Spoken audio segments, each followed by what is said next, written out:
Good morning everyone. Today I'm going to start next disease, and in our last class we had completed different type of pathogen, the disease which they are causing, and two main disease. One is from protozoa and one is from virus, which were कौन सी disease थी वो? Malaria and AIDS. ठीक है, आज मैं एक major disease और है कैंसर, वो स्टार्ट करने जा रही हूँ. कैंसर. सी कैंसर, देखो सबसे पहले क्या है, हमें कॉजेज ऑफ कैंसर देखने पड़ेंगे. और उससे भी पहले कि कैंसर जो होता है it is a chronic disease.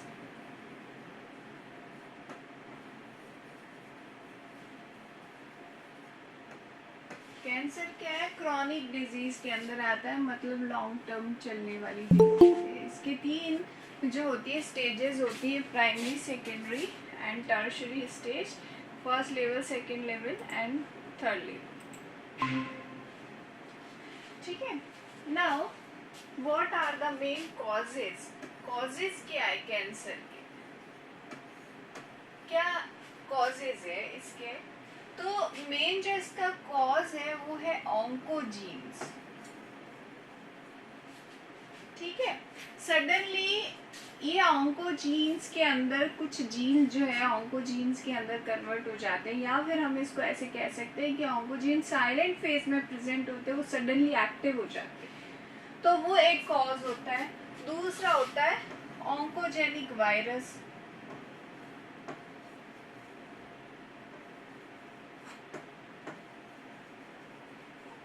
तो जो ऑन्कोजेनिक वायरस है उनसे भी कैंसर जो है वो हो सकता है. ठीक है. कुछ जो एजेंट्स होते हैं डिफरेंट टाइप के, जैसे ये बायोलॉजिकल एजेंट में आ गया. ये क्या है? इनको हम क्या बोलेंगे? Biological agent.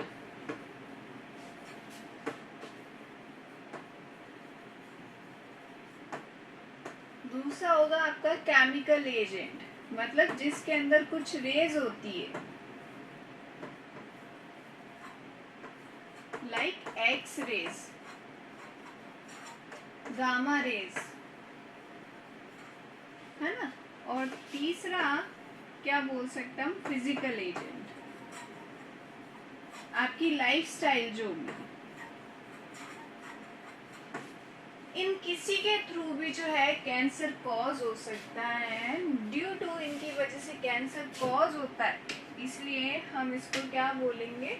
कैंसर कॉज करने वाले को हम कहते हैं carcinogen. They are known as carcinogens. Carcinogens कहते हैं. What are carcinogens? Some physical, biological and chemical agents which will cause cancer are known as carcinogen. Cancer को कॉज करने वाले कौन है? कार्सिनोजेंस है. अब ये कॉज करने के बाद क्या सिम्टम्स आते हैं इसके अंदर?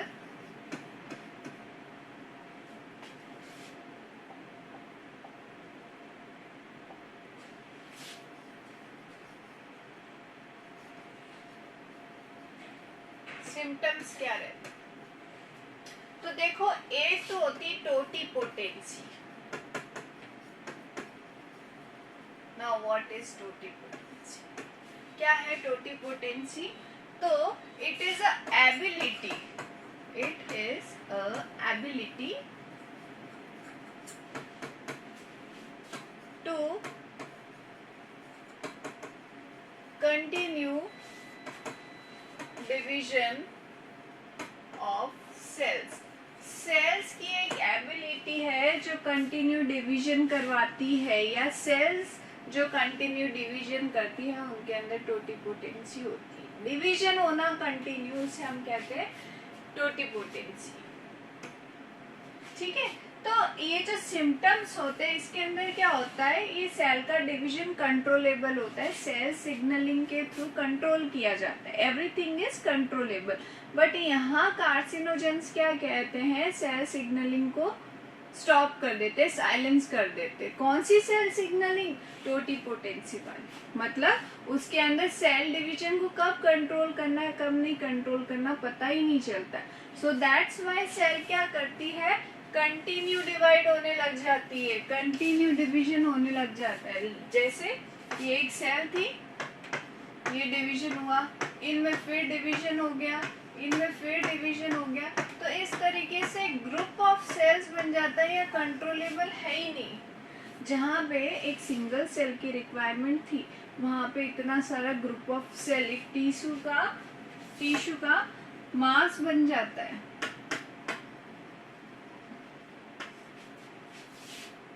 ठीक है, और ये जो है ये कैंसर कॉज करता है।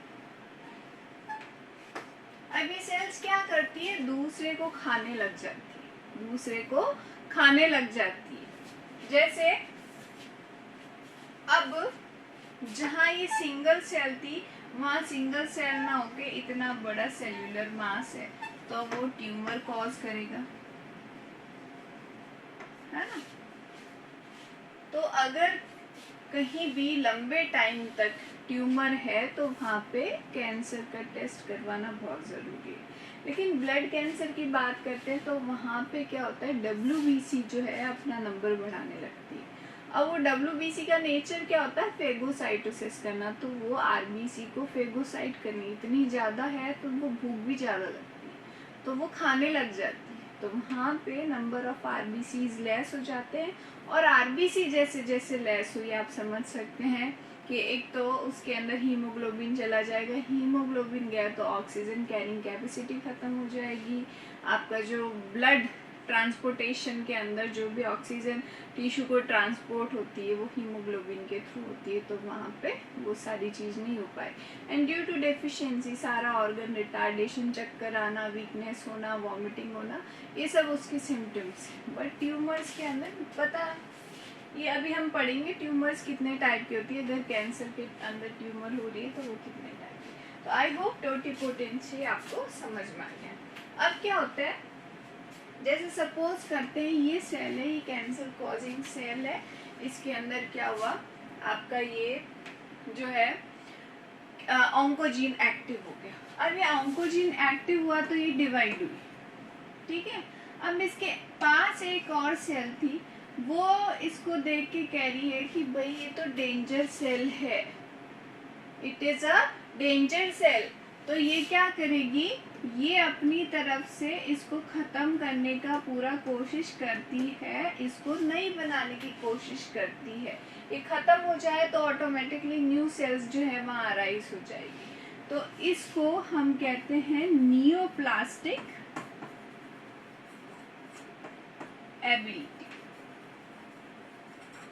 Neoplastic ability, a cell which have ability to form new cells for cancer causing cell is known as neoplastic ability. Clear? Now symptoms आपको समझ में आ गए। Now types of cancer, cancer जो है वो कितने टाइप्स का होता है, कैंसर कितने type. So there are two types of cancer, दो टाइप का कैंसर है। फर्स्ट कैंसर होता है आपका बिनाइन कैंसर, और दूसरा कैंसर कौन सा है, malignant cancer. First is benign cancer and second is malignant cancer. Benign cancer and second is malignant cancer.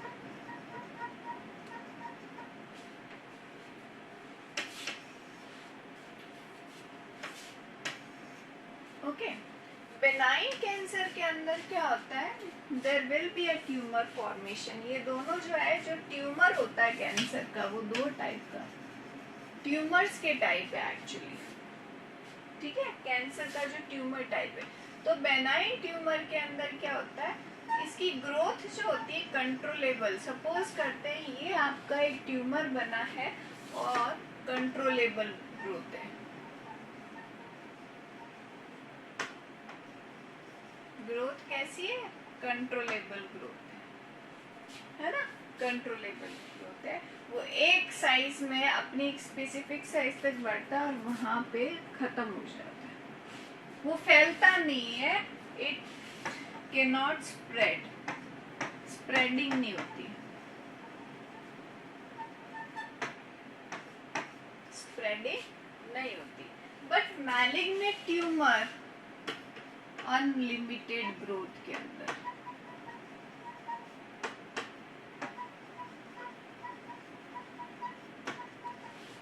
Growth जो है बहुत ज़्यादा है, अनकंट्रोलेबल ग्रोथ है, इसके अंदर स्प्रेडिंग बहुत ज़्यादा होती है, स्प्रेडिंग बहुत ज़्यादा होती है। ठीक है, तो ये डिफरेंस है दोनों के अंदर, बेनाइन और मैलिग्नेंट ट्यूमर के अंदर। ठीक है, अब हमने कहा कि ये मैलिग्नेंट ट्यूमर जो होता है ये स्प्रेडिंग करता है। ठीक है, स्प्रेडिंग, तो यहाँ पे एक वर्ड आएगा metastasis property. What do you mean by metastasis property? Metastasis property क्या होती है, इसके बारे में आप क्या समझते हो?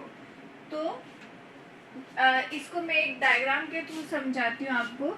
जैसे ये एक सेल है, इसके पड़ोस वाली ये सेल्स है, ठीक है, ये कैंसर कॉजिंग सेल है, जो वाइट सेल मैंने बनाई है, this is the cancer causing cell. ये क्या है, कैंसर कॉजिंग सेल है। ठीक है, ये क्या करती है कि इसके अंदर ऑन्कोजीन एक्टिव हो गया। अब ये तो खैर सेल डिवीजन करेगी, ये तो ट्यूमर बना ही रही है, बट ये अपनी प्रॉपर्टीज को भी दे देगी। तो ये क्या बन जाएगी, ये भी कैंसर कॉजिंग सेल बन जाएगी, ये अपनी प्रॉपर्टीज को देगी। ये क्या करेगी, ये भी कैंसर कॉजिंग सेल बन जाएगी और इसने अपनी प्रॉपर्टीज को दे दी। कौन सी, कैंसर प्रोड्यूस करने वाली, ट्यूमर प्रोड्यूस करने वाली। तो जहाँ कार्सिनोजेंस प्रेजेंट है, they will start new tumour formation, they will transfer their tumour formation properties to the another और नेबर सेल, उसे हम बोलेंगे मेटास्टेसिस। क्या है metastasis? It is a property of cancer causing cell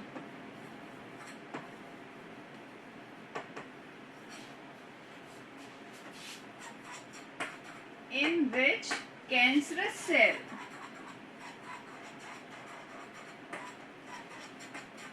transfer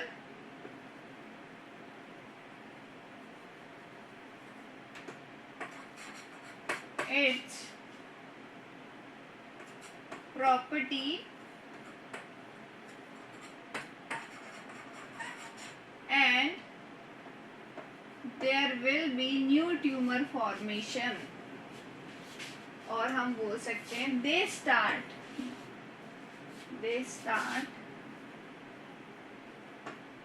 formation of new tumour.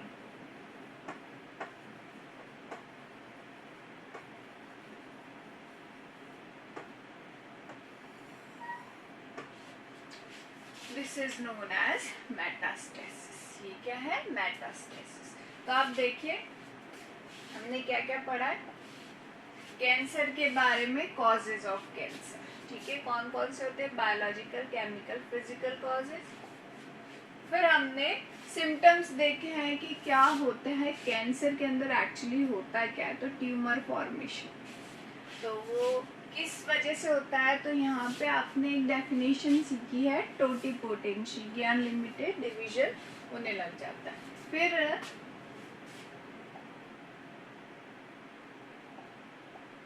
है आपके पास types of tumour. Cancer के अंदर क्या है, जो ट्यूमर बन रहा है उसके टाइप से, बिनाइन और मैलिग्नेंट ट्यूमर। ठीक है, बिनाइन जो कंट्रोलेबल है एक जगह अपनी लिमिटेड ग्रोथ करता है, जिस साइज तक बढ़ना है उस साइज तक बढ़ता है, और मैलिग्नेट जो है स्प्रेडिंग होता है अनलिमिटेड। फिर हमने इसके अंदर सीखा मेटास्टेसिस प्रॉपर्टी, जो मैलिग्नेंट ट्यूमर के अंदर transferring of their properties of cancer causing to the neighbouring cell by which they can form new tumour where ever they are present. This is known as malignant tumour. ठीक है, इसे हम malignant tumour कहते हैं। अब हम देखते हैं कि डायग्नोज जो है वो कैसे किया जाता है कैंसर को। तो डायग्नोसिस ऑफ कैंसर, कैंसर को हम किस तरीके से डायग्नोज करेंगे, कैसे पता लगाएंगे कि कैंसर है, कोई भी एक ट्यूमर है, कैसे पता लगाया जाता है। तो वहां पे एक वर्ड आता है बायोप्सी।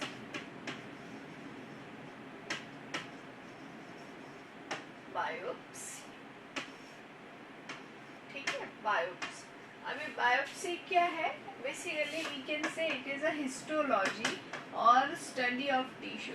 तो जहाँ कहीं भी ट्यूमर है हमारी बॉडी के अंदर, where ever tumour are present, we will pluck out group of tissue from the tumour.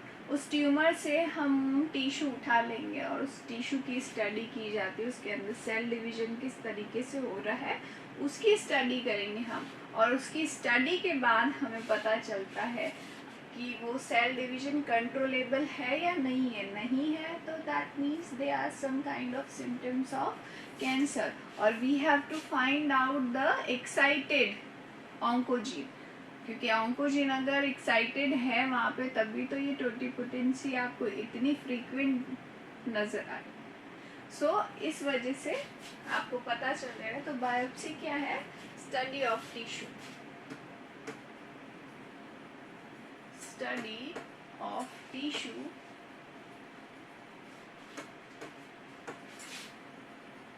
From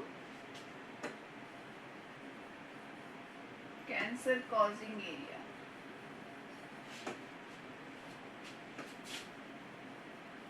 अब वो tissue as a blood sample उठा सकते हैं, वॉटेवर किसी भी फॉर्म में हम जो है वहाँ से वो टिश्यू को उठा सकते हैं।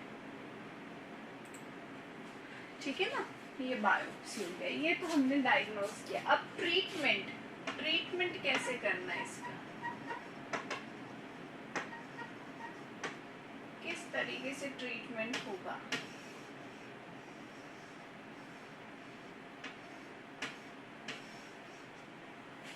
अगर पता चल जाता है कि कैंसर है तो उसको ट्रीट कैसे करेंगे। देखो, फर्स्ट ऑफ ऑल आपको ये ध्यान रखना है कि हम कोई भी डिजीज का ट्रीटमेंट करते हैं ना, तो प्राइमरी स्टेजेस में हमें पता चल जाए तो अच्छी बात है, क्योंकि उस वक्त इन्फेक्शन क्या होता है, नेग्लिजिबल होता है या थोड़ा बहुत बड़ा होता है, तो उसको हम क्योर कर सकते हैं। ठीक है, उसको क्योर करना पॉसिबल होता है। बट अगर सेकेंडरी या थर्ड लेवल पे चला जाए तो उस वक्त बहुत ज़्यादा जो है फैल जाता है, इन्फेक्शन जो है बहुत ज़्यादा फैल जाता है। तो इस बहुत ज़्यादा को हम लिमिटेड टाइम पीरियड के अंदर ट्रीट नहीं कर सकते, क्योंकि हम कोशिश तो करते हैं, अगर हो जाए, बॉडी रिकवर हो जाए तो बहुत अच्छी बात है, लेकिन नहीं हो पाती है तो उसमें फिर प्रॉब्लम आती है कि हम ट्रीटमेंट का ड्यूरेशन फिक्स रहता है, इतने इतने ड्यूरेशन में करेंगे, लेकिन उस वक्त बॉडी इतनी ज़्यादा इन्फेक्ट है कि हमारे मामूली से ट्रीटमेंट से उसका कुछ फ़र्क नहीं पड़ेगा। तो सेम चीज़ कैंसर के साथ भी, अगर प्राइमरी स्टेज में हमें पता चल जाता है तो उस वक्त हम उस सेल डिवीजन को कंट्रोल कर सकते हैं, हम रोक सकते हैं। बट वो स्टेजेस इतनी थर्ड लेवल पे चली गई है तो it is not possible. WBC इतनी बढ़ गई है तो हम कैसे कंट्रोल करेंगे उसको, not possible. So now we will start what are the treatments. Treatments जो है वो क्या क्या होते हैं। तो फर्स्ट ट्रीटमेंट जो है आपका वो होता है रेडियोलॉजी। रेडियोलॉजी, रेडिएशन थेरेपी बोलेंगे इसे, रेडिएशन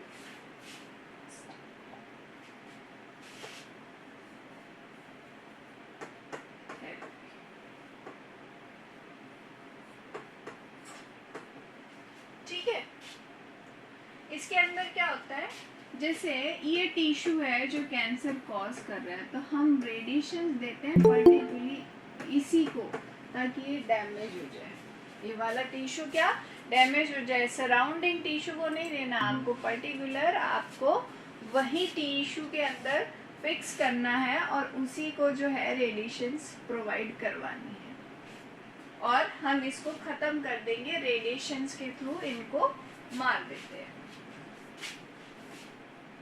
दूसरा आता है कीमोथेरेपी।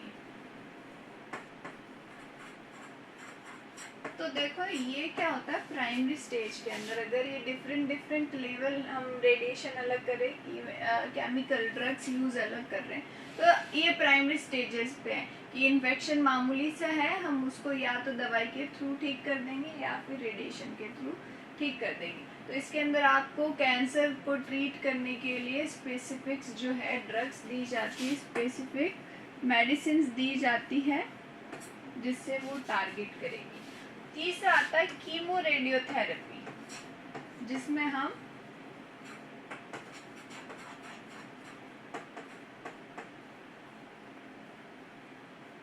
मिक्स करके देंगे, सेकेंडरी स्टेज पे आ गया तो रेडिएशन भी देना आपको, प्लस साथ साथ में केमिकल्स भी प्रोवाइड करने बॉडी को, ताकि वो जहाँ हमने सेल्स को डैमेज किया वो कंट्रोल हो जाए और कोई सडनली दूसरी एक्टिव नहीं हो जाए, ठीक है। तो इसके अंदर ये जो हम ड्रग्स देते हैं दे आर वेरी हार्मफुल, इनके साइड इफ़ेक्ट्स होते हैं। तो साइड इफ़ेक्ट्स के अंदर बॉडी पेन बहुत ज़्यादा होता है, आपकी बॉडी पूरी वीक हो जाती है, प्लस वीकनेस की वजह से ये जो हेयर लॉस है वो स्टार्ट होने लग जाता है, ठीक है। So basically these are the treatment, ये सारे क्या हैं आपके कैंसर को ट्रीट करने के तरीके।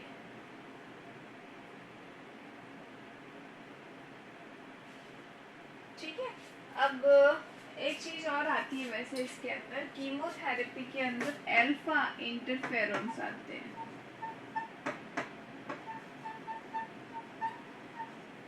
क्या है ये, देखो हम जब ड्रग्स वगैरह देते हैं तो बेसिकली आपको ऐसी ड्रग्स दी जाती है, ऐसी मेडिसिन दी जाती है जो आपकी सेल के अंदर जाके सेल को कहे कि आप अल्फा इंटरफेरोन्स रिलीज करो। अब अल्फा इंटरफेरोन्स क्या होते हैं, जो आसपास वाली antigen as a working of antigen की तरफ वर्क करने वाली सेल्स को ख़त्म करे और अपनी बॉडी से कुछ ऐसे पॉइजन रिलीज करती है जो कैंसर कॉजिंग सेल्स को ख़त्म करनी चाहिए। तो basically it is a type of cell mediated immunity, जिसके अंदर सेल अपनी तरफ से कुछ ऐसे प्रोटीन्स रिलीज करती है जो एज ए एंटीबॉडी वर्क करेगी, ठीक है।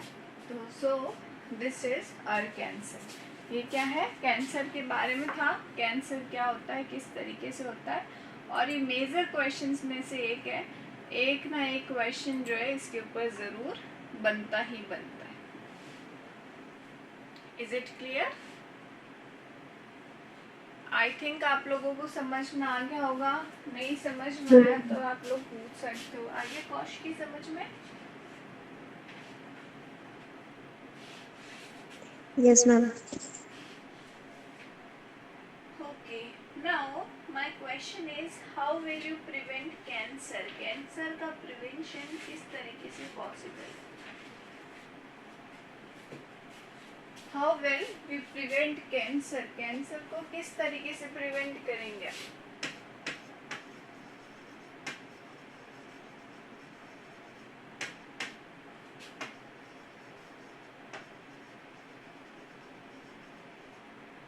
Prevention of cancer. तो देखो इन्फेक्टेड सिरिंज वगैरह कभी भी आपका ब्लड टेस्ट वगैरह होता है, वैसे आजकल तो सारी फैसिलिटीज प्रेजेंट है, यूज एंड थ्रो वाली फैसिलिटीज है। कैंसर क्या स्प्रेड नहीं होता, वो इनडायरेक्ट मोड से स्प्रेड होता है। जैसे उसका ब्लड सैंपल आपके अंदर आ गया तो कैंसर स्प्रेड होता है, अदरवाइज छूने से या ऐसे पास बैठने से कैंसर स्प्रेड नहीं होता है। तो उस चीज़ का हमें ध्यान रखना है। दूसरा जंक फूड है, आपकी लाइफस्टाइल जो है उसको मैनेज करके चलना पड़ता है। जंक फूड क्या करते हैं, दे आर द अभी करंट डेज के अंदर जंक फूड सबसे बड़ा कॉज बना हुआ है कैंसर का, तो उसको नहीं खाना, हम इस तरीके से प्रिवेंट कर सकते हैं। दूसरा, ओजोन लेयर में होल होने की वजह से, black hole sorry ozone hole होने की वजह से क्या होता है, यूवी रेज डायरेक्ट आने लग गई है। तो उनसे प्रोटेक्शन के लिए हमने डिफरेंट कॉस्मेटिक्स यूज करने शुरू कर दिए। तो कुछ हद तक तो फायदा है, लेकिन उनका कॉस्मेटिक्स का इतना फ्रीक्वेंट यूज होने की वजह से स्किन कैंसर आज की डेट में सबसे ज्यादा बढ़ गई। ठीक है, तो ये कैंसर जो है हम इस तरीके से प्रिवेंट कर सकते हैं। Fine, anything else that you want to ask me, कि कुछ नहीं समझ में आया तो आप पूछ सकते हैं, otherwise we will start immunity by tomorrow. Okay.